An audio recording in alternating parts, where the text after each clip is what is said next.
Jangan nanti ketika selesai bulan Rajab, selesai istighfar gitu. Bukan seperti itu. Istighfar itu terus. Di bulan Rajab ini, di antara makna istighfar itu agar benar-benar kita lebih berharap. Ya, lebih berharap lagi, lebih kuat lagi harapan kita kepada Allah Subhanahu wa Ta'ala agar dosa kita diampuni sama Allah. Berharap lebih kuat lagi, karena ini kesempatan yang luar biasa. Kemudian ma'asyiral hadirin yarhamni yarhamukumullah, masuk nanti di bulan Sya'ban sebagaimana hadis yang sudah pernah kita dengar. Nabi mengatakan Rajab syahrullah, Sya'ban syahri, wa Ramadan syahru ummati Allah sallallahu alaihi wasallam. Bulan Rajab bulannya Allah, bulan Sya'ban bulanku kata Nabi. Dan bulan Ramadan bulan daripada umatnya Rasulullah sallallahu alaihi wasallam. Selepas bulan Rajab malam besok itu sudah masuk bulan Nabi. Bulan Sya'ban, syahrul Rajab, syahrul Quran, syahrul Rajab, syahrul istighfar, syahrul Sya'ban, syahrul salat ala Nabi sallallahu alaihi wasallam. Wa syahrul Ramadan, syahrul Quran. Bulan Rajab adalah bulan istighfar. Bulan Sya'ban adalah bulannya untuk kita bersalawat kepada Nabi Muhammad sallallahu alaihi wasallam. Nah, diriwayatkan bahwasanya di bulan Sya'ban itu turun ayat yang sering kita dengar ayat ini. Ketika khatib membacakan khutbah yang kedua. Apa itu bunyi ayatnya? A'udzubillahi minasyaitonir rajim. Innallaha wa malaikatahu yusholluna 'alan nabi. Ya ayyuhalladzina amanu shallu 'alaihi wa sallimu taslima. Allahumma shalli wa sallim wa barik alaihi. Nah, ini ayat turunnya itu di bulan Sya'ban. Ada ulama mengatakan tanggal 13 Sya'ban, malam ke-13. Turun ayat ini di dalam ayat tersebut itu perintah kita untuk bersolawat kepada Nabi Muhammad SAW. Setelah Allah Subhanahu wa Ta'ala sendiri yang menjalankan apa yang Allah perintahkan kepada kita. Ya, ini kalimatnya apa? Innallaha wa mala, sesungguhnya Allah dan para malaikat-malaikat Allah yusholluna 'alan nabi, bersolawat kepada Nabi Muhammad sallallahu alaihi wasallam. Makna Allah bersalawat kepada Nabi adalah maknanya kata ulama, orang yang bersalawat kepada Nabi itu akan mendapatkan rahmat dari Allah Subhanahu wa Ta'ala di antaranya. Dan rahmatnya malaikat, salawatnya malaikat adalah memohon ampun kepada Allah agar orang yang bersalawat diampuni dosanya oleh Allah. Sallallahu alaihi wasallam. Jadi Allah Subhanahu wa Ta'ala bersalawat, kemudian malaikat bersalawat, kemudian kita diperintahkan. Ya ayyuhalladzina amanu sallu alaihi wa sallimu taslima. Nah, perintah salawat ini memiliki kekhususan. Ketika Allah Subhanahu wa Ta'ala memerintahkan salawat ini kepada siapa? Orang yang beriman. Maka maaf, orang-orang yang di dalam hatinya tidak punya keyakinan kepada Allah tentang perintah ini dan tidak punya keyakinan tentang kemuliaan daripada salawat dan kemuliaan yang ada pada Nabi Muhammad sallallahu alaihi wasallam, maka dia tidak akan terpanggil hati untuk bersalawat. Salawat ini ucapannya sepele, bahasanya mudah, tapi berapa banyak orang yang berat lisannya untuk bersalawat. Kenapa? Tidak ada hubungan dengan Allah, hubungan yang kuat, keyakinan yang kuat. Begitu juga tidak ada hubungan dengan Nabi Muhammad sallallahu alaihi wasallam. Kemudian salawat luar biasa, sering sudah kita sampaikan di setiap majelis bahwasanya orang yang bersalawat itu namanya disebut di hadapan Nabi. Kemudian orang yang bersalawat itu pasti dijawab oleh Nabi Muhammad sallallahu alaihi wasallam setiap dia bersalawat kepada Nabi Muhammad sallallahu alaihi wasallam. Kemudian ma'asyiral hadirin, di bulan Sya'ban juga kita dianjurkan untuk apa? Memperbaiki hubungan kita dengan Nabi SAW dengan sunnah-sunnah beliau.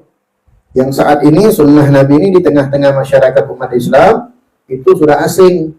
Dianggap sebagian mereka orang itu sesuatu hal yang sunnah juga.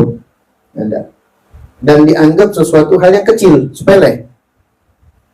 Makan misal dengan tangan kanan, minum dengan tangan kanan, dengan duduk, kemudian minum baca doa, makan minum baca doa, setelah makan minum juga dianjurkan untuk membaca doa, masuk kamar mandi, ada doanya kan itu.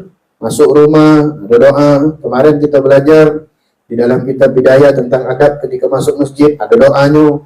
Keluar masjid, ada doanya. Ketika dalam masjid, ada doanya. Doa apa dalam masjid? Doa i'tikaf. Dan doa-doa yang lain yang yang Nabi Muhammad sallallahu alaihi wasallam mengajarkan kepada kita. Doa nak tidur, doa bangun tidur. Kalau semuanya itu diamalkan, ini orang bakal mendapatkan kebahagiaan. Orang yang hatinya bersambung kepada Nabi, maka orang itu orang yang bahagia. Dan sebaliknya orang yang tidak ada sambungan dengan Nabi, lupa dengan apa yang diajarkan oleh Nabi, sunnah-sunnah Nabi tidak dijalankan di dalam kehidupannya, maka orang ini tidak dikatakan orang yang bahagia, kecuali dikatakan orang yang susah. Susah. Walaupun hartanya banyak, susah, gelisah. Tidak mendapatkan ketenangan, kenyamanan ketika dia tidak mendapatkan hubungan dengan Nabi Muhammad SAW. Maka kata ulama, apapun keadaan kita, lagi buntu, lagi ada duit, maka jangan lupa dengan Nabi Muhammad SAW. Karena beliaulah yang menjadi wasilah keadaan kita seperti ini, yang Allah Subhanahu wa Ta'ala memandang kita. Kalau bukan karena Nabi, selesai gitu. Maksiat banyak, dosa banyak, lama gini hidup di dunia. Karena rahmat Allah yang Allah berikan kepada kita karena Nabi Muhammad SAW, maka kita menjadi orang yang selamat. Selamat. Maka oleh karena itu hubungan kita dengan Nabi harus kita perbaiki lagi. Perjuangan Nabi itu untuk kita di ma'asyiral hadirin itu tidak bisa dibalas dengan apapun yang kita miliki. Apapun yang kita miliki. Sampai kita di akhirat kaget kelak. Jangankan di dunia ini, di akhirat itu puncaknya. Ketika Nabi SAW menunggu kita, ketika Allah merintahkan beliau untuk masuk ke dalam surga, Nabi mengatakan kaget, umatku masih banyak yang belum masuk. Bahkan beliau mencari, adakah di antara umat beliau itu yang nyemplung di kita nih ke dalam neraka? Nabi tidak galak. Makanya Allah Subhanahu wa Ta'ala dalam satu riwayat disebutkan itu memalingkan wajah Nabi agar tidak melihat umatnya masuk ke dalam neraka. Pasti Nabi sedih. Pasti Nabi sedih. Cuma umatnya ini galak tekak masih. Jadi Nabi jangan masih. Mana itu neraka masih juga kan Nabi sendiri. Kullu ummatin yadkhuluna jannah. Semua umatku kata Nabi itu masuk ke dalam surga. Semua umat itu masuk ke dalam surga. Illa man aba, kecuali yang tidak galak. Kecuali yang tidak galak. Loh, kok ada yang tidak galak masuk surga? Siapa mereka itu? Man ata'ani dakhalal jannah wa man asani faqad aba. Siapa yang dia taat kepadaku, ya pasti taat kepada Nabi, taat kepada Allah. Dia masuk surga. Nah, mereka yang bermaksiat kepadaku, bermaksiat kepada Allah, maka tempatnya adalah neraka. Na'udzubillah min dzalik. Ini hati-hati gitu. Ini peringatan sama Nabi. Jadi umatnya Rasulullah itu tidak semuanya dijamin masuk surga. Kalau di dalam hatinya ada pengingkaran terhadap perintah Nabi. Contoh sekarang sholat. Nah, kita baru selesai Isra Mi'raj. Itu namanya tidak galak masuk surga. Nabi memerintahkan sholat biar kau selamat. Sholat biar kau masuk surga. Sholat biar kau bahagia. Tidak galak sholat.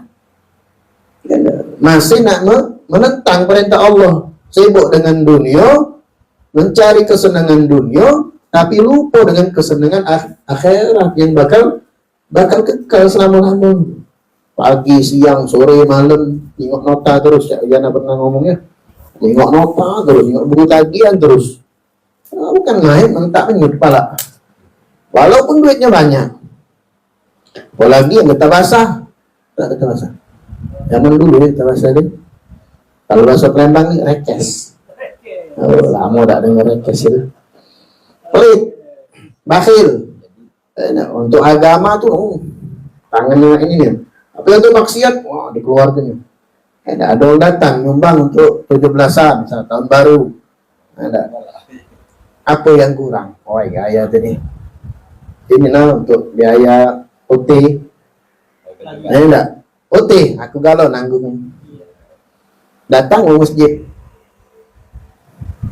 Nak ngapa kau? Acara maulid.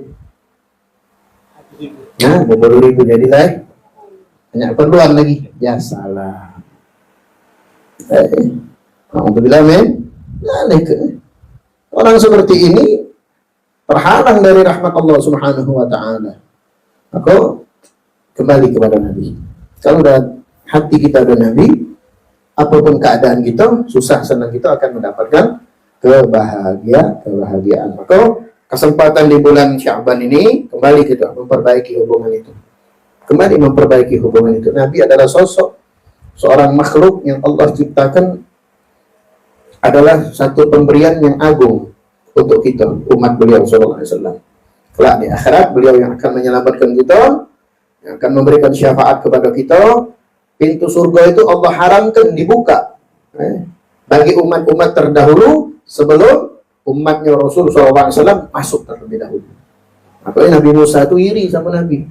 Ketika di lembaran kitab-kitab, kalau tidak salah lembaran kitab-kitab yang diterima oleh Nabi Musa alaihissalam dari Allah Subhanahu wa taala, di situ tertulis tentang keutamaan umatnya Rasulullah. Dibaca oleh Nabi Musa. Umat Rasulullah ini umat yang terakhir keluar, masuk surga duluan. Kalau kita ada orang pergi kondangan, pergi terakhir, balik duluan kena cek kan? SMP sudah makan bu, datang terakhir, balik duluan. Itu manusia. Tapi ini tidak. Allah memberikan fasilitas kepada umatnya Rasulullah SAW. Ketika Nabi Musa masuk, alangkah lemahnya umat ini.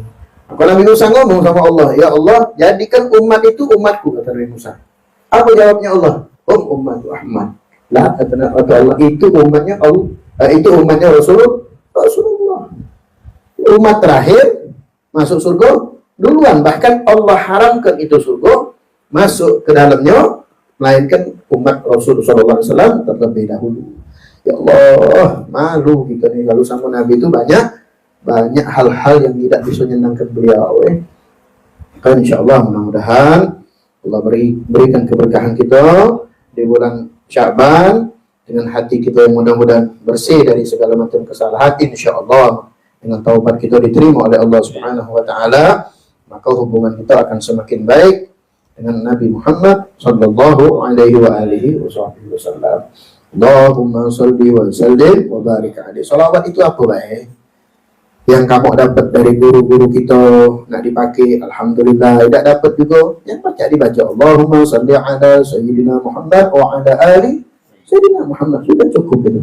Baca setiap hari. Berapa pun, tidak ada batasan. Imam Ghazali mengatakan kalau baca minimal 300. Tapi untuk pemula berapa be? 50, 100. Segala sesuatu itu mulai dari yang sedikit. Jangan langsung nak 1000. Ya, kalau 1000 besoknya itu dah lebih baik. Masyaallah hadirin mustami'in rahimani wa rahimakumullah. Alhamdulillah, kembali kepada pembahasan kita. Kita mulai malam ini insyaallah masuk di dalam pembahasan kitabus shalah. Pembahasan tentang salat. Kemarin kita sudah membahas tentang bab taharah. Terakhir di pembahasan tentang haid dan nifas. Nah, di sini belum bagian mulai pembahasan kita. Anda berharap antum semua yang sudah aktif di majelis ini benar-benar memahami apa yang sudah kita pelajari di kemarin. Enggak, bab taharah itu yang punya kitab ulangi lagi bila perlu. Ulangi lagi, buka lagi. Makanya sekali lagi Anda berharap kamu yang belajar ini itu benar-benar apa namanya paham ya. Enggak, ulangi pelajaran itu karena ilmu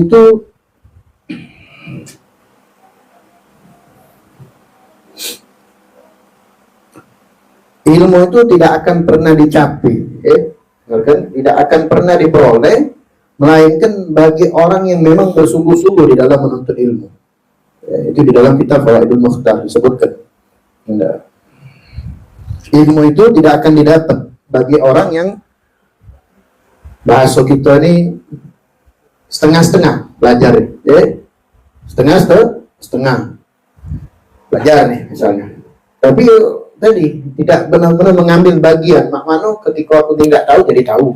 Ketika aku sudah tahu benar-benar untuk mengamalkan daripada setiap ilmu. Nah ini sayang, waktu kita sudah kita persiapkan, namun ilmu yang kita dapat tidak maksimal. Bab taharah contohnya. Lumayan kita belajar sudah hampir 8 bulan, 9 bulan, lebih kurang ya, lebih kurang 8 bulan mungkin ya. Lebih kurang nggak? 8 bulan lah, anggaplah sekian bulan lah. Setiap hampir minggu kita mendapatkan nasihat berkaitan dengan fikih di dalam ibadah, fikih ibadah, bahas tentang taharah. Ternyata di dalam prakteknya masih tidak ngerti. Nah, ini hati-hati, nanti di akhirat bakal dituntut. Kita bakal dihujat oleh ilmu itu karena kita tidak benar-benar mengamalkan dari ilmu yang kita dapat. Malah tidak tahu, tambah lolo lagi, tambah susah lagi. Daripada kita mengetahui sama tidak mengetahui, lemahlah mengetahui, selamat. Tapi kalau tidak mengetahui, udah itu orang yang tidak pernah bakal mendapatkan kebaikan. Ulangi dari mulai bab wudu. Pelajari lagi wudu. Ingat tentang rukunnya dulu deh lah. Rukun wudu ada berapa? 6. Kemudian ingat lagi tentang hal-hal yang membatalkan wudu.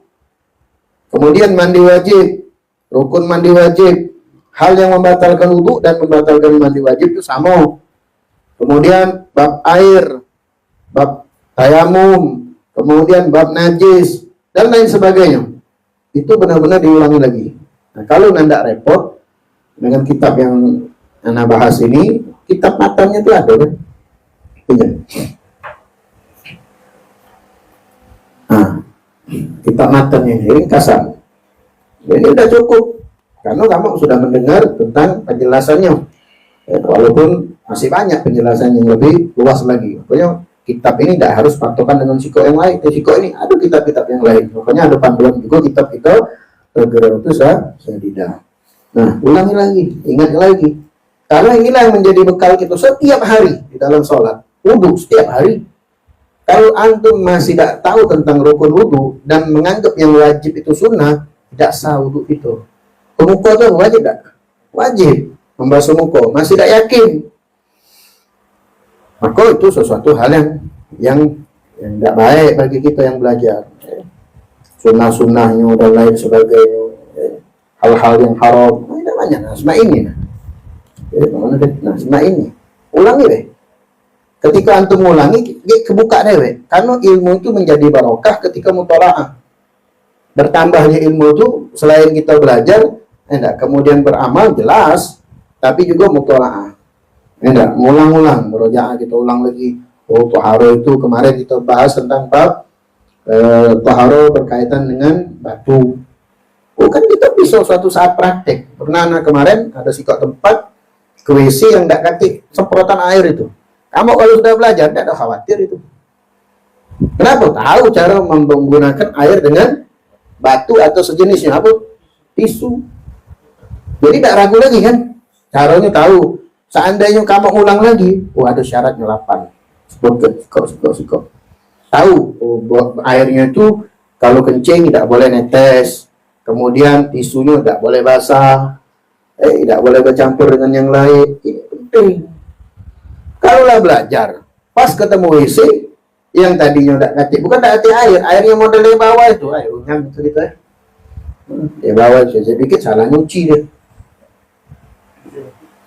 Masih tidak ngerti. Aduh, sayangnya. Sayang itu. Syarat mandi wajib kemarin sudah dibahas kan. Anda sekedar apa kalau bahasa Inggrisnya itu? Flashback. Flashback itu. Rewin. Walhasil, ini kalau di pondok hafal ini mereka nih. Anak-anak pondok tuh hafal ini. Lah kita juga anak pondok, sambung. Pondok Limbungan. Iya harus itu gitu. Anak ini santri, kita ini santri semua. Santri Limbungan. Jadi anggap diri itu sebagai santri kan belajar gitu nih. Walaupun kita santri bukan santri seperti anak-anak pondok, santri Limbungan. Jadi anak tuh pengennya seperti itu. Kenapa ilmu antum itu kita semua itu bermanfaat tuh bukan kita untuk diri kita, untuk anak-anak istri kita juga. Biar berkah ilmu tuh ya. Baca mundur jam setengah jam lagi. Cepatnya jamnya. Betul lagi deh. Nah itu. Jadi nanti kalau masuk bab sholat, masuk kita di dalam pembahasan bab sholat, tentang syarat sholat. Anda gambarkan bahwa apa yang sudah dipelajari selama ini, contoh tentang bab taharah itu, nyambungnya ke bab sholat. Pasti itu. Oh, ternyata Anda belajar ini, oh, untuk sholat. Contoh, Anda buka satu gambaran, contoh. Di dalam syarat sah sholat itu, yang pertama, taharatul hadatsain. Suci daripada dua hadas. Hadas besar dan hadas kecil. Hadas besar dengan apa? Hadas besar mandi wajib. Hadas kecil kemarin belajar nggak kita? Nah, kalau kita tidak benar di dalam mandi wajib, tidak benar dalam wudu, sah tak sholat itu? Nah, ternyata itu menjadi syarat sah mutlak. Kemudian di dalam wudu kita, dalam mandi kita, itu kita menggunakan air kan? Air yang wajib kita gunakan apa? Suci, mensucikan. Jangan kita mandi airnya air yang mustakmal, atau wudu airnya yang mustakmal. Suci daripada dua hadas besar dan kecil. Kemudian syarat sah yang kedua, wa taharatu 'anil najasati fi thawb wal badan wal makan. Suci dari najis di badan, di tempat, dan di pakaian. Nah, kemarin itu sudah bahas juga sedikit tentang najis. Mana kalau nanti dibahas lagi insya Allah dijelaskan lagi. Kalau kita kena najis, tempat kita najis, mana cara bersihkannya? Yang Nabi bilang kemarin, seandainya ada najis kayak cicak, salah kita bersihkan. Enggak, kita cuma bersihkan kayak cicak, kita lah ditempel, tidak kita alir ke. Karena syarat harus kita angkat najis itu, misalnya itu kayak cicak, ainiannya dulu diangkat, bau, warna dan rasa. Enggak, zatnya kan masih. Apa tuh hukumnya masih? Cara menghilangkan hukumnya dengan kita mengalirkan. Udah selesai. Ada orang ngepel dipel. Keluar dari kamar mandi, tijaknya lah tempat najisnya tadi yang baru dipelnya. Bawanya sholat. Di antara itu sebab orang yang masih pembawa najis di badannya. Sah tak sholatnya? Tidak sah. Nah, ini penting kan belajar dengan yang kemarin kan tahu. Berarti dalam sholat itu tidak boleh selama sholat, karena syarat itu di luar sholat. Dan harus kita perhatikan selama dalam sholat itu tidak ada bagian apapun yang menyentuh di tubuh kita, ataupun di pakaian kita, ataupun di tempat kita dari segala sesuatu yang najis. Contoh, bawa dompet, bawa HP, ternyata kena tai cicak. Misal, kan yang kena tai cicak kan bukan baju, bukan badan, bukan tempat, HP, tapi HP itu dikantongi. Nah, di sini dibahas bahwa apapun yang kita bawa bersambung dengan badan kita, sesuatu yang seperti dompet tadi atau HP tadi, kalau itu najis dikantongi di badan kita, najis. Bagaimana caranya kalau seandainya kita ingat? Nah, kena najis ya, nanti ingat juga ini HP ini kena najis. Udah, nampak ke bawah itu, nampak sedikit, pecah, jalan ada lampu. Istilahnya tadi. Nah, itu ini walhasil anak pengen mengajak motivasi kepada kita. Jadi ilmu itu bisa digapai kata ulama itu dengan apa? Dengan kesungguhan. Dengan kesungguhan belajar. Makanya naik tingkatan. Anak kan selalu sampaikan. Kata Nabi, kun aliman, au muta'alliman, au mustami'an, au muhibban, wala takun khamisan. Fatahlah. Jadilah orang yang alim. Minimal kita alim untuk keluarga kita. Kalau tidak bisa alim di masyarakat, seorang ulama yang menyebarkan ilmunya. Tidak bisa jadi orang alim apa? Muta'aliman, orang yang belajar. Mana orang yang belajar itu? Ya belajar, benar-benar, bersungguh-sungguh. Bagaimana caranya setiap ilmu yang dia dapat itu dia paham dan dia amalkan. Jangan kaget, maaf ini koreksi nih. Bukan koreksi, apa namanya? Dikoreksi lah kali. Jangan kaget ditanya udah pernah hafal. Nunggu minyak wangi baru hafal. Ada hadiah. Baru hafal. Aduh. Anak tuh gak ngomong budak sini. Budak mana bela?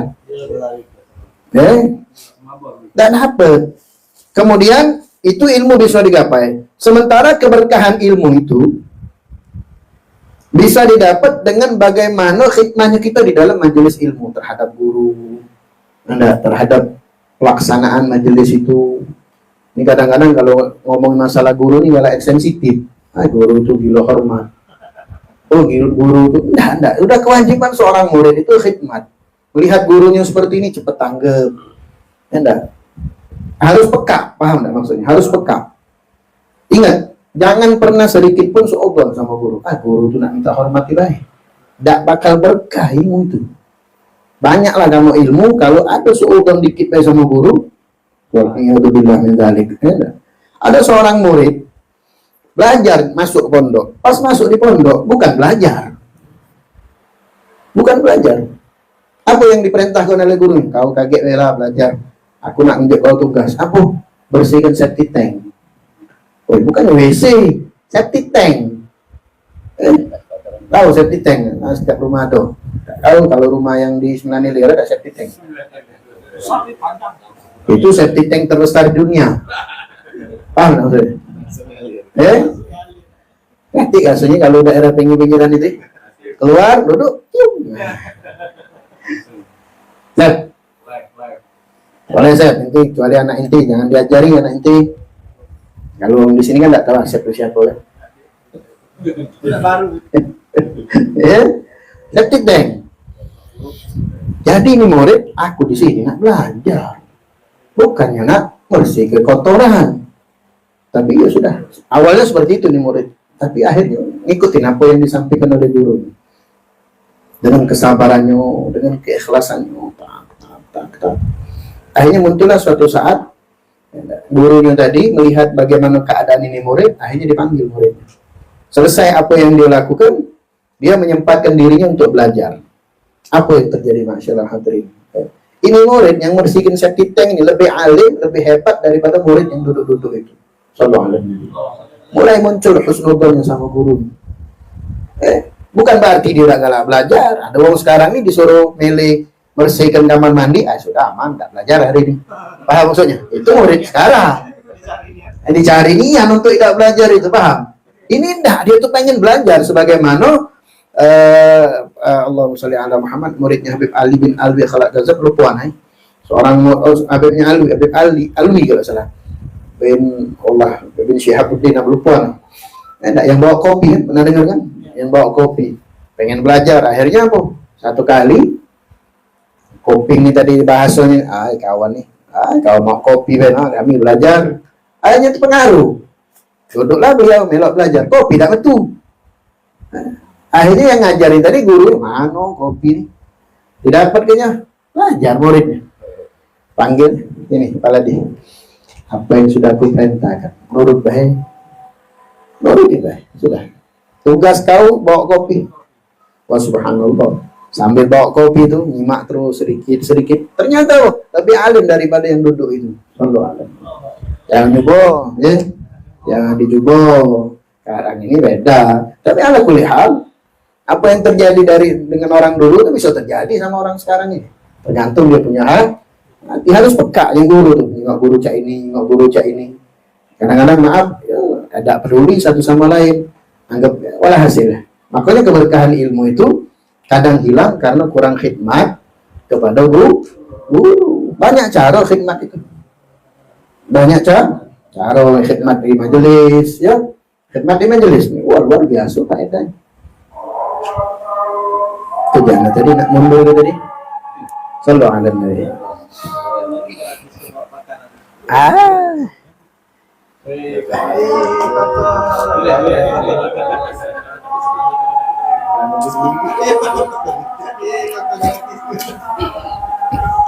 Insya Allah ada waktu. Belum masuk nih bab nih. Belum masuk bab. Tapi tidak apa nikmat. Anda memang sengaja. Bab kalau nggak masuk bab sholat nih masih setengah-tengah tidak dapat ya. Harus lebih semangat lagi. Yeah.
La haula wala quwwata illa billah.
لا إله إلا الله محمد رسول الله صلى الله عليه وآله وصحبه وسلم تسليما. الحمد لله رب العالمين. اللهم ربنا هذه دعوة التامة والصلاة القائمة سيدنا محمد المسير والفضيلة والشرف والدرجة العليا الرفيعة وبعثه المقام محمود المدعاة إنك لا تخلف الميعاد. رب اغفر لنا ولوالدينا رب اغفر لنا ولوالدينا رب اغفر لنا ولوالدينا رب اغفر لنا ولوالدينا رب اغفر لنا ولوالدينا رب اغفر لنا ولوالدينا وارحمهما كما ربونا صغارا. اللهم إنا نسألك العفو والعافية والمعافاة الدائمة في الدين والدنيا والآخرة. صلى الله عليه وسلم محمد وعلى آله وصحبه وسلم.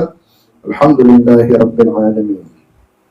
Bahkan kalau seandainya ada hal yang membuat hati guru itu berubah sama murid, yang tadinya senang guru menjadi tidak senang karena mungkin tingkah laku murid atau sesuatu yang membuat guru tadi menjadi tidak suka.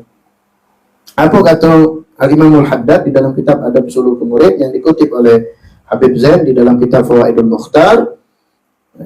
Kalau sudah seorang guru itu sesuatu yang paling, ini makna langsung Anda sebut makna, sesuatu yang paling membahayakan bagi murid itu adalah perubahan hati sang guru. Yang tadinya senang menjadi tidak senang. Mungkin dari adab atau mungkin dari hal-hal yang akhirnya membuat guru tadi hatinya berubah. Kalau itu terjadi kepada seorang murid ini tadi, maka walaupun setelah itu berkumpul semua masyayikh, semua guru dari barat dan timur untuk memperbaikinya, maka mereka tidak akan mampu untuk memperbaiki keadaan tersebut sampai gurunya itu ridho sama dia. Mungkin kita tidak boleh membuat guru kita tidak senang sama kita. Pokoknya benar-benar. Terakhir, qala Abu Sahal As-Su'luki rahimahullah ta'ala, beliau mengatakan durhaka kepada orang tua itu bisa dihapus dengan taubat. Namun durhaka kepada guru itu tidak ada satu pun yang bisa menghapus kecuali ridha juga dari guru. Jadi ridha dari guru baru bisa menghapus kesalahan dari murid. Nah, ma'asyiral hadirin, ini nasihat buat anak. Karena anak juga kita punya guru. Semua kita punya guru. Maka bagaimana husnudzon kita memperbaiki diri kita terhadap guru kita, mudah-mudahan kita bisa mendapatkan keberkahan. Insyaallah. Ma'asyiral hadirin mustami'in rahimani wa rahimakumullah, sedikit kita menyinggung tentang bab salat. Alhamdulillah kita juga bertepatan dengan Isra Mi'raj kemarin, sehingga kita perlu ini menjadi perhatian kita tentang bagaimana perhatian kita di dalam salat. Ini dari awal kita belajar, kemudian masuk di bab salat ini, mudah-mudahan kualitas salat kita itu meningkat. Masuk di bulan ini Isra Mi'raj, maka yang paling utama yang harus menjadi perhatian kita itu, di samping begitu besar hikmah yang ada di peristiwa Isra Mi'raj, yang paling hebat juga adalah perintah salat. Bismillahirrahmanirrahim. Alhamdulillahirabbil alamin. Allahumma shalli wa sallim ala sayyidina Muhammad wa ala ali sayyidina Muhammad. Qala musannifu rahimahullah wa nafa'ana bihi wa bi'ulumihi fid dharain kitabus shalah. Ta'rifus shalah lughatan. Pengertian salat secara bahasa. Apa itu ad-du'a? Salat itu secara bahasa pengertiannya adalah doa. Pengertiannya adalah doa. Karena ada dalam satu riwayat dikatakan bahwasanya sebelum Allah Subhanahu wa taala memerintahkan Nabi sallallahu alaihi wasallam salat, itu sudah terjadi kepada nabi-nabi terdahulu salat. Cuman bentuk salatnya tidak seperti kita salat dengan gerakan. Tapi dengan apa? Doa. Makanya bahasa mengatakan pengertian salat itu adalah doa. Para nabi itu berdoa dari mulai Nabi Adam terus sampai kepada Nabi Isa alaihissalam, mereka melaksanakan. Sholat itu cuman waktunya berbeda. Kalau kita 5 waktu, kalau mereka mungkin lebih banyak lagi waktunya. Maka Nabi Musa alaihissalam ketika mendengar Nabi Muhammad SAW dapat perintah sholat 50 waktu, apa kata Nabi? Kata Nabi Musa, minta lagi keringanan. Minta lagi keringanan. Karena beliau itu mendapatkan sholat yang jumlahnya tidak sama seperti kita saat ini. Makanya beliau ngomong, minta lagi keringanan. Umatku itu badannya besar-besar. Namun mereka berat untuk melakukannya. Nah, makna di sini kata ulama dengan cara berdoa. Waqila, ada sebagian mengatakan ad-doa bi khair, doa kebaikan. Nah, doa kebaikan. Nah, ada juga pengertian sholat itu menurut bahasa adalah doa ataupun doa kebaikan. Memang yang ada di dalam sholat itu sebagian besar doa juga. Mulai dari doa iftitah, doa istiftah atau doa iftitah atau Allah nyebut Allahu Akbar kabira, alhamdulillahi katsira, subhanallah bukratan wa asila. Itu pujian.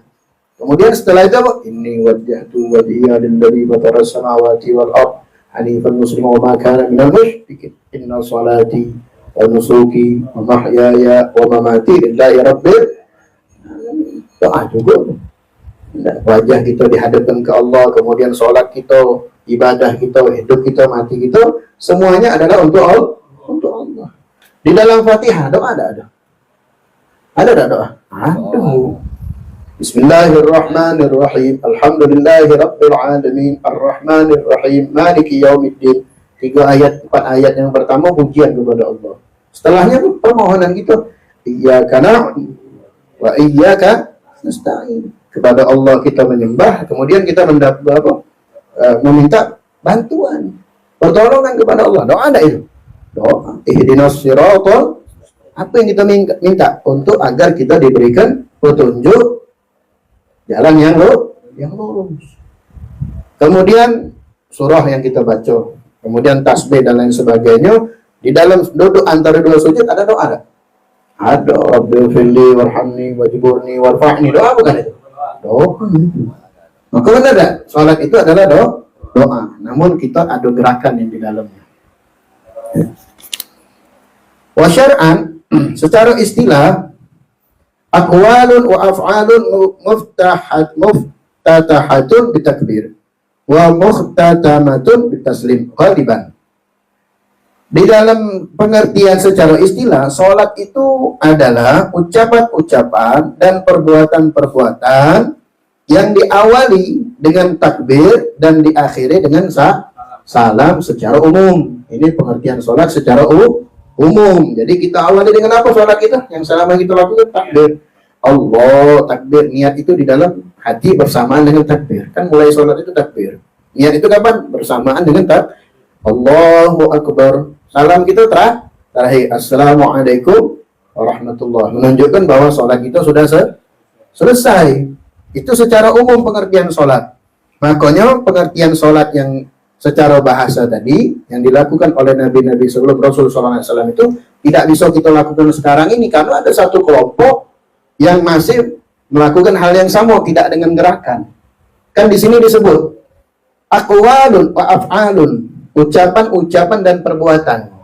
Jadi ada ucapan yang di situ dia juga tergantung doa, juga ada perbuatan gerakan, ada ruku, ada i'tidal, ada sujud, ada duduk antara 2 sujud dan lain sebagainya.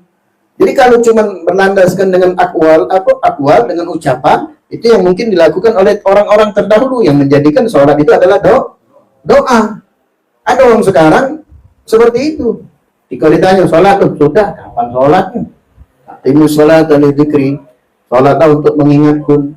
Ingat ya, Allahu Akbar, Allahu Akbar. Nah, ingat salat, aku salat dalam hatinya.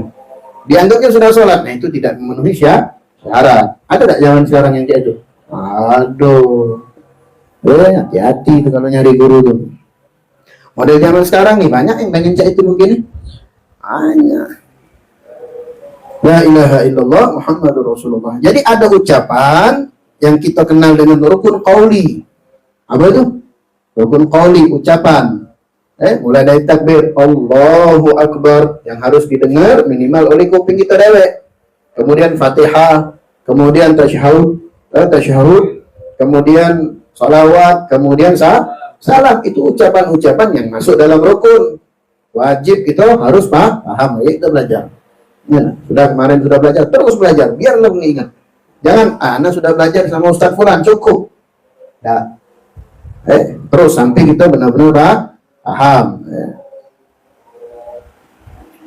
Rukun qauli, kemudian af'alun, rukun fi'li di dalamnya, gerakan. Mulai dari kita berdiri bagi yang mampu. Kemudian ada berapa rukun fi'li? Itu harus ingat, itu ada 6. Rukun qauli tadi ada berapa? 5. Rukun fi'li ada 6. Apa yang pertama? Berdiri bagi yang mampu.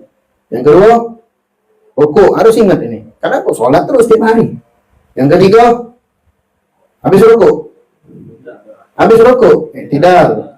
Habis i'tidal, sujud, 4 sudah. Kemudian rukun yang habis sujud, duduk antara dua sujud 2 kali, tambahin, enggak. Sujud itu 2 kali. Enggak, sujud 2 kali karena nanti ada celah yang namanya duduk antara 2 sujud. 5 sudah. Sekali lagi. Duduk tahiyat akhir. Jadi duduk tahiyat akhir itu masuk rukun. Kalau di qaulinya tasyahudnya itu masuk rukun, duduknya pun masuk rukun. Makanya kalau di tahiyat awal imam lupa nih tegak langsung, tidak batal sholat. Tapi disunahkan untuk sujud sahwi. Bahkan makmum wajib melok. Kenapa? Duduk di tahiyat awal itu hukumnya sunnah. Tapi duduk di tahiyat akhir hukumnya wajib. Maka kalau imam lupa, makmum tidak boleh melok. Paham? Ada makmum, ada imam lupa 5 rakaat. 4 rakaat dia naik 5 rakaat, naik langsung tegak. Makmum ini tadi, mana posisi makmum? Bagi mereka yang tahu makmum maka wajib duduk. Ada 2 keadaan. Boleh nunggu atau kita niat pisah dengan imam. Boleh tunggu, walaupun dia sempurna, tunggu kan. Namun di akhir sholat wajib itu bagi makmum. Ketika imam itu sunnah sujud sahwi, maka makmum wajib mengikuti imam sujud sahwi. Ini kejadian, tak benar. Makmum ini tadi tak melok, imam tegak. Cuman pas sujud sahwi tak melok makmum ini tadi. Ini makmum keblinger. Ruginya imam yang lupa, bukan aku. Maksudnya tetap wajib dia. Memang dia tidak wajib ketika mengikuti imam salat tadi, namun dia wajib mengikuti imam ketika sujud sahwi. Paham maksudnya? Nah, itu kayak kita belajar itu. Itu tahiyat awal itu. Tahiyat akhir wajib. Dikit lagi. Kita belum masuk bab salat dulu, ini baru pembukaan dulu. Tentang keutamaan salat dulu. Kemudian qauluhu ada perkataan secara umum itu keluar kharaja bihi annahu qad takunu as-salatu kaltali. Secara umum itu kata beliau itu keluar daripada pengertian sholat yang lain. Karena ada sholat, ada orang yang sholatnya dia gerak tapi tidak ngomong. Siapa itu? Bisu. Af'alan la aqulan kasalatil akhras. Orang bisu. Dia bergerak tapi tidak berucap. Ini seperti sholatnya orang bisu. Kemudian ada orang yang sholat aqwalun la af'alun. Berucap tapi tidak ada bergerak. Sholat apa? Sholat jenazah. Sholat jenazah itu kan ucapan bergerak, ada ruku. Ada cerita Abu Nawas. Ketika nyolati jenazah. Abu Nawas jadi imam nyolatilah jenazah Jadi apa ini? Ada ruku, ada sujud. Bingung jemaah ini tadi. Pas ditanya, apa ada ruku, ada sujud? Apa kata dia? Jenazah ini banyak dosa. Jenazah banyak dosa. Jadi sholat jenazah itu tidak ada kata ruku, tidak sujud. Cuman ada ucapan. Kemudian wasalatil marid, wasalatil marhub. Sholat orang yang diikat. Orang yang diikat itu sampai tidak boleh tinggalkan sholat. Kalau dia tahu waktu sholat masuk, tetap dia sholat dengan ucapannya. Wal marid alladhi yujri au arkana sholati ala qalbi. Orang yang sakit yang hanya mampu menjalankan rukun sholat yang ada di dalam hatinya. Orang yang telentang itu. Orang yang sakit. Tidak baca apa-apa kecuali hatinya. Tidak bacanya. Kecuali hatinya. Yang kedua tadi orang bisu. Yang ketiga, enggak. Sholatnya orang yang tidak berucap dan tidak melakukan apa-apa. Siapa itu? Sholatnya orang yang bisu yang diikat. Diikat, tidak baca. Ngomong, tidak baca. Itulah sholatnya orang yang bisu. Intinya loh, sholat itu tidak boleh ditinggal dengan keadaan apapun. Sebagai penutup, di sini dibahas sedikit tentang keutamaan sholat. Fadlus sholat, hiya ruknul tsani min arkanil Islam. Sholat itu merupakan rukun yang kedua daripada rukun Islam. Ingat tak rukun Islam ada berapa? 5. Yang pertama syahadat. Yang kedua sholat. Aqimis sholat. Mendirikan sholat. Yang 3 zakat. Yang keempat puasa. Yang kelima haji bagi yang mampu. Sholat itu rukun Islam. Yang kedua wahya amududdin. Sholat itu merupakan tiang agama. As-salatu imaduddin, faman aqamaha faqad aqamaddin, wa man tarakaha faqad hadamaddin. Salat itu tiang agama. Kalau orang mendirikan salat, dia mendirikan agamanya, fondasinya kuat, akidahnya kuat, maknanya di situ. Tapi kalau orang itu meninggalkan salat, akidahnya akan hancur, agamanya akan rusak, dan kehidupannya pun akan hancur. Ada imaduddin, bukan itu, hancur lebur itu. Nah itu. Jadi sholat itu tiang agama. Tidak ada kebaikan bagi orang yang tidak sholat. Walaupun dia haji setiap tahun. Kemudian dia zakatnya banyak. Puasa hampir setiap hari misal. Tapi tidak sholat. Nah, sholat itu bagaikan antara, sholat itu gini, kata ulama. Sholat itu seperti tubuh. Posisi sholat itu ada kepala. Adalah di kepala. Jadi kalau ada manusia tidak sholat, bagaikan orang yang kantik kepala, buntang, kantik embean, mayat hidup. Orang kalau badan kantik kepala, apa dia bunuhnya? Jadi sholat itu posisinya kepala. Wa fadluha 'azim. Keutamaannya luar biasa. Keutamaannya luar biasa. Kama waradat bihil ayatul Qur'aniyatu wal ahadits an-nabawiyah. Sebagaimana disebutkan dalam riwayat, baik itu di dalam Al-Quran maupun hadis-hadis Nabi Muhammad SAW. Di antaranya, Allah Subhanahu wa Ta'ala berfirman, A'udzu billahi minasyaitonir rajim, wa aqimis salata li dzikri. Ingatlah salat, dirikanlah salat untuk apa? Untuk mengingatku, kata Allah. Makanya Nabi SAW salatnya, perintah salat itu beliau mi'raj, berhadapan dengan Allah. Kalau kita sholat kita dengan mi'raj kita dengan sholat, ingat kita sama Allah. Makanya dalam sholat jangan sampai hati kita lain-lain yang 100%.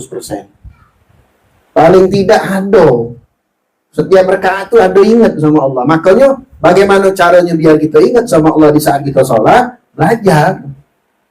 Syariatnya kita belajar. Setelah antum belajar paham tentang syarat sholat, mulai naik tingkatan memahami arti di dalam bacaan sholat. Allahu Akbar, Allah Maha Besar. Hadir di dalam hati kita ini kata apa-apa. Apa sih yang nak sombong kan? Di dalam perut kita kotoran. Dalam perut ini kotoran. Keluar selesai. Tinggal mati jadi buntang, makanan ulet. Luar biasa. Kemudian kita baca doa iftitah tadi. Baca doa iftitah, baca Fatihah. Paham maknanya? Hadir hati kita. Mana caranya? Belajar. Sholat bertahun-tahun. Setiap takbir ingat dagangan. Setiap takbir ingat harim. Ingat COD. Ingat apa baik singonya? Oh, malunya gitu Ini untuk nasihat buat anak ya. Kemudian wa qauluhu, dalam ayat yang lain Allah menyatakan wa aqimis salata tarafayn nahari wa zulafan minal lail. Dirikanlah salat, tarafayn nahari wa zulafan minal lail. Pada waktu pada siang di kedua tepi. Pada siang di kedua tepi ini kemarin sudah pernah kita dengar wa zulafan minal lail. Hari di dalam kita ini ada cuma dua, siang dan malam. Tarafayn nahar ini, siang ini, di tepi siang ini maksudnya apa? Waktu pagi dan petang. Lagi terang-terang. Yakni sholat apa itu? Subuh, zuhur, asar. Dan bagian di dalam permulaan malam, yakni sholat maghrib dan isya. Innal hasanati yudhhibna as-sayyi'at. Dzalika dzikra lidzakirin. Sesungguhnya kebaikan itu akan menghapus daripada keburukan. Demikianlah peringatan bagi orang-orang yang mengingat kata Allah. Nah, maksudnya apa? Salat itu masyaallah hadirin, itu penghapus di antara dosa yang kita lakukan di antara salat itu. Ada orang yang salat subuh, kemudian di antara subuh sampai zuhur ada kesalahan yang dilakukan. Ketika salat zuhur, dosanya diampusi oleh Allah. Salat zuhur sampai asar, di antara keduanya itu dia melakukan kesalahan. Salat asar, dosanya diampuni oleh Allah. Zuhur, asar, maghrib, isya terus perputaran seperti itu. Makanya orang yang selalu menjaga salat, insyaallah husnul khotimah. Tapi kalau tidak pernah salat, bagaimana dosa itu bisa terhapus? Justru bertambah besar. Alhamdulillah, hati-hati nih. Kenapa? Sesungguhnya di antara sholat tadi waktunya itu bisa menghapusi segala macam kesalahan. Wa qala sallallahu alaihi wa alihi wasallam innal 'abd idza qama fi sholati futihat lahul jinan. Wallah. Apa kata Nabi sallallahu alaihi wasallam? Tadi ayat Al-Qur'an, banyak ayat Al-Qur'an yang lain sebenarnya. Ini hanya bagian sedikit yang biar kita tahu bagaimana keutamaan sholat. Nabi mengatakan sesungguhnya apabila seorang hamba idza qama fi sholat, berdiri untuk melaksanakan sholat, apa yang terjadi ma'asyiral hadirin? Futihat lahul jinan. Allah bukakan baginya pintu surga. Setiap orang yang kita sholat nih, saat kita nak mendirikan sholat, Allah bukakan pintu surga. Sallallahu alaihi wasallam. Wa kushifa lahul hijabu bainahu wa baina rabbah. Dan Allah Subhanahu wa taala akan membuka, akan menghilangkan hijab di antara hamba tersebut di saat dia sholat dengan Tuhannya. Makanya kalau kita sholat, pengen benar-benar ada hadir di dalam hati kita, benar-benar khusyuk itu ma'asyiral hadirin tidak bakal dicapai oleh orang yang tidak belajar tentang syariat. Nah, khusyuk, sholat, wudu salah, sholat tidak benar, tidak ngerti tentang hal-hal yang membatalkan sholat, tidak bakal khusyuk. Kecuali datangnya dari syaitan. Harus ada dulu syaratnya, baru bisa khusyuk. Tadi Anda bilang, belajar tentang sholat, hukum-hukumnya. Kemudian masuklah kepada tingkatan yang lebih memahami arti sholat. Arti-arti di dalam bacaan sholat. Maka itu akan apa? Terbuka hijab itu. Oh, nikmat sholat. Oh, nikmat. Allah nikmat sholat itu. Wastiqbalatul hurul ain. Dan pada saat dia sholat itu akan dihadapkan di hadapannya apa? Bidadari. Oh, tidak kejingoan. Tidak kejingoan. Nah, dikit lagi. Malam yang takhid atau yatanaha. Selagi orang tersebut tidak mengeluarkan ingus atau berdahak. Nah, di sini anak tadi buka ada pembahasan, ada yang mengatakan selagi tidak melakukan satu hal yang apa namanya tuh, yang tidak pantas ketika dalam sholat. Ingus di dalam sholat atau berdahak di dalam sholat itu nanti ada pembahasan khusus. Kalau ingus, kalau kita pilek, maka pakai tisu. Kalau kita memang wong yang pilek nih, kan tahu gitu kondisi, tidak apa-apa pakai tisu. Lagi darurat atau berdahak, tadi jingok dahak itu. Kalau memang itu dahak, nanti ada dahak itu yang tidak dianjurkan dalam artian tidak terlalu maksudnya mengganggu. Iseng baik kadang-kadang gitu. Padahal tidak terlalu mengganggu, nanti ada hal yang membatalkan sholat. Daham itu bisa batal sholat.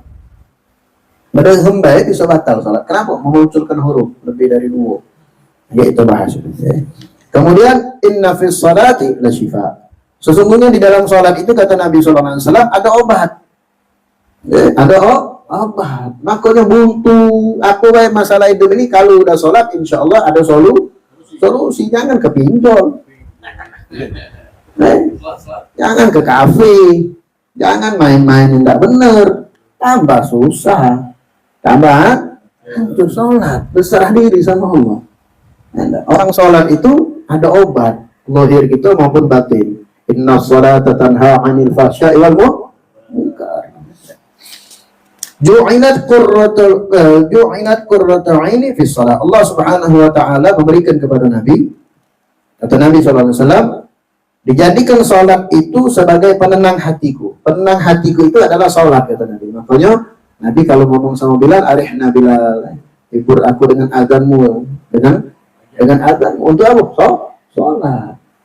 Makanya kalau suntuk, kalau apa-apa, misal sholat 2 rakaat mutlak, tidak apa-apa. Dan nak nunggu sholat yang 5 waktunya, asal kita tahu waktu-waktu yang haram atau tidak. Makanya sholat ini alhamdulillah bukan cuma 5 waktu.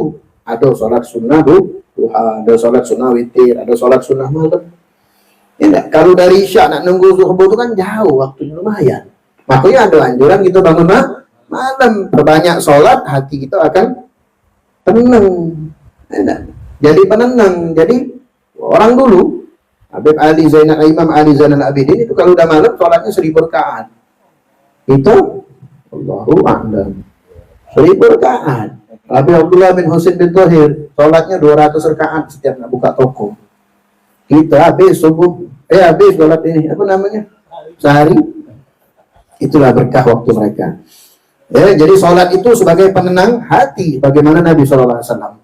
Innal abad idza qama yusalli utiya bi dhunubihi fawdi'at ala ra'si aw ala atiqi wa kullama raka'a aw sajada tasaqatat anhu. Masyaallah. Nah, ini perhatikan.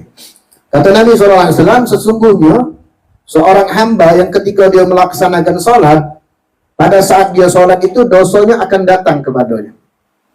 Dosa kita ini sholat, dosa itu datang sama kita. Dosa-dosa orang yang sholat itu kemudian diletakkan di atas kepalanya atau di atas punggungnya, di atas punggung.